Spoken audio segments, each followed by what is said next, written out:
It's a question I really wish Republicans and conservatives and Trump supporters would answer. And that is, if Donald Trump is so willing to make a buck, so willing to sell everything surrounding his presidency and his office and the government and his notoriety as president, if he's so willing to sell all of that, why would you think he's not willing to sell the country itself? He is absolutely bereft of any loyalty to any notion other than earning dollars and more power for himself.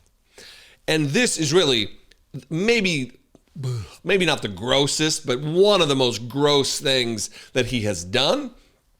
And it involves Easter, his highest of holy days, being a righteous, mighty man of God, right? Easter.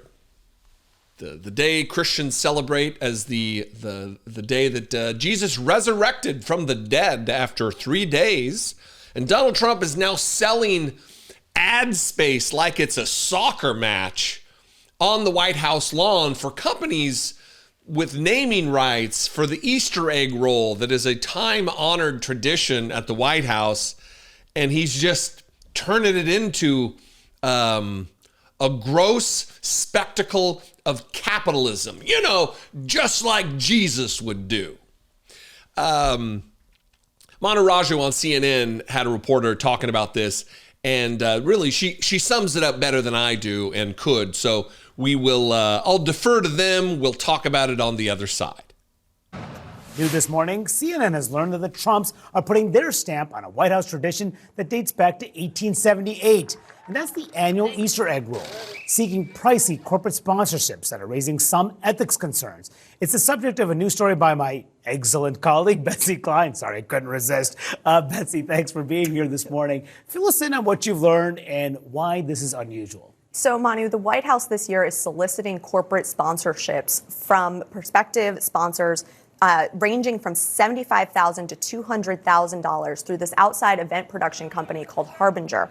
And I have obtained this 9-page document kind of laying out the sponsorship opportunities. And when I sent this to sources who have planned this event in the past, as well as ethics experts and lawyers, the overwhelming reaction is one of shock and concern. So I just want to read to you some of the opportunities that they're offering. Naming rights for key areas or elements, sponsor logos featured on event signage, custom branded baskets, snacks, beverages, or souvenirs, as well as mentions in official event communications and social media posts.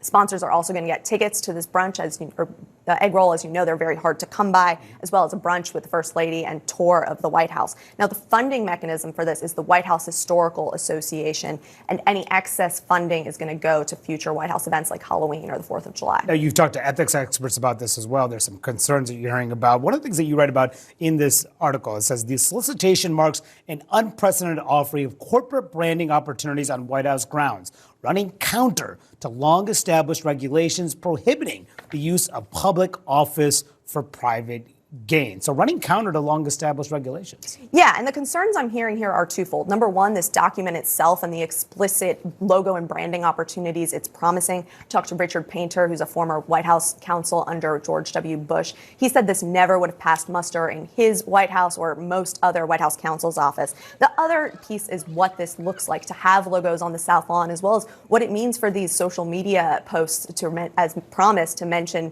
are they going to come from official White House accounts? We just don't know the answer to that just yet. And has the White House commented on this yet? Not yet. Okay, we'll see what they say. Certainly scrambling the Easter egg roll, that's for sure. All right, Betsy Klein, thank you so much for your terrific report. I don't know how I feel about the flippant nature with which Manu Raju is dealing with this. I think that, one, it isn't the most pressing issue. It isn't the most glaring ethics problem that we face with Donald Trump at the White House. So maybe it's okay because in comparison, it just kind of gross to me. And it is a criticism of Manu Raju, but I think he does good work. There are few people at CNN who do as good a work as Manu Raju. But this obviously, other than the grossness, it presents massive ethics concern. They are asking corporate donors to pay for access to high-level, high-ranking White House officials. It's what it is. You're going to get a luncheon, you're going to get a ticket, you're going to get access to the White House. And also, where's the money going? The fact that they won't answer the question really doesn't bode well. White House Easter egg roll since 1878 has been a thing where the families come and they do their Easter egg thing, and they want to turn it into an absolute spectacle and just an opportunity to launder money, it's disgusting. Just $75,000 to $200,000 to sponsor naming rights, mentions on social media.